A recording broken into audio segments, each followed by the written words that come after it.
Well, like us, you're probably yearning for spring hyacinth, daffodils, okay, I don't know what paperweights are, but Frankie Flowers is here. How we can get going a little early on spring, and I think everybody would welcome that because, first of all, it looks beautiful and smells incredible in here. It does. So daffodils and paperweights are from the same family, just to let you know a little bit about that. They all come from a spring flowering bulb. So that spring flowering bulb, we plant it in the fall, and then that's in our garden right now, so it's not like blooming indoors, but it sits in what's called the plunge period. So it goes into darkness, coolness, sits there, that dormancy period, then makes it sleep, and then all of a sudden when it's warmer, it starts to trigger itself and says, wow, it's spring, and pops its way out of the ground.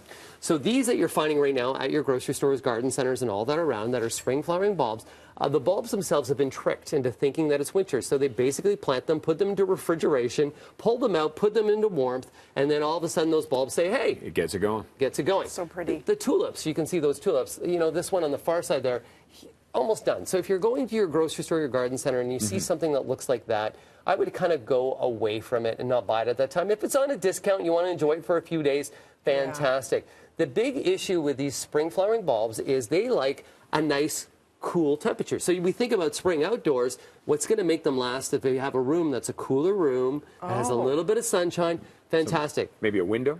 A window, but I'm I'm talking like when your home's at about 15 degrees Celsius. Okay. A lot of homes don't run at that. Most homes are running at 20, 25. So what'll happen is these guys will go through their cycle way quicker. Right. So let's say that you have a party. You bought some of these spring flowering bulbs. You have a party, and all of a sudden you see them getting a little bit. So then just go put them in a cool cellar or put them in an area that's going to be cool and dark. It'll just stop them back. You taught me that. Helped me a lot, by the way. Can you plant all these too? So many of these, so the tulips, after they're finished, they really go to the big compost pile in the sky. Okay. Yeah, that's where they go. Frankie. I will say, if you want tulips that are going to last a long time, there are some great faux that are out there. And I really like it when you can take some faux, mix it with some real in your home. Not the soup. I don't call these fake, I call them faux, but they're really quite nice. And we have forsythia that you're looking at right now too, that is faux as well. And none of these are the bulbs you can't get a second round if you do plant them? Hyacinths, these guys here you can get a second round out. Hyacinths are going to last a little bit longer inside your home. Hyacinths as well. Yesterday I had these in the car. Gavin hopped in the car when I picked him up at school. Gavin's like, it smells so good in your car today. Absolutely it does. I said it smells like Easter. To me, that's what Easter smells like. Unbelievable fragrance. These guys here sometimes are really pungent. So if you don't like that fragrance, then watch out. But I they'll love it. It has a bit of earthy smell almost, to just remind you of outside. Yeah, and they look also a little bit like Easter, as you were saying there as well. Robust. Think about bringing some herbs in. You can buy potted herbs almost everywhere right now. Mint to parsley. They'll last fairly long inside your home, but adding that to your meal will add that little bit of a spring feel. Hey, what's coming up? And the greenery is always good for you, right? What's coming up? St. Patty's Day. You got it. So let's put some good luck in your home as well. And this is about, and this is a little bit of some shamrocks. That's the biggest shamrock I've ever seen. I was thinking of the little clover you're looking for in your grass, right?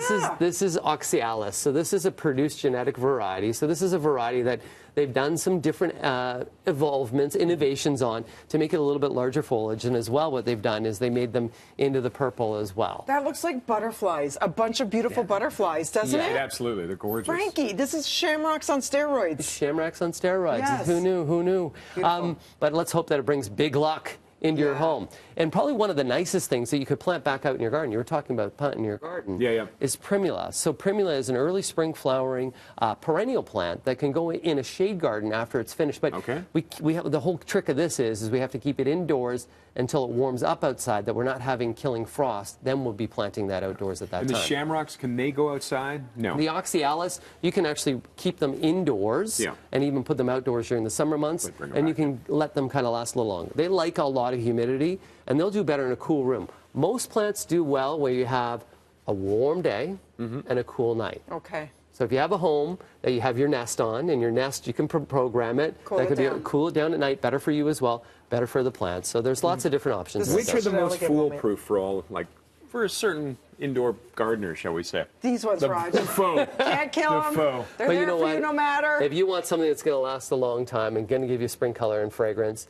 and these guys here are around $5 to $6. That is, a little bit more for this on the pot on the bottom, but that's something that's going to give you back and give you happiness, and that's what we need right now is a little bit of inspiration during just such a time that we're hearing so many bad things.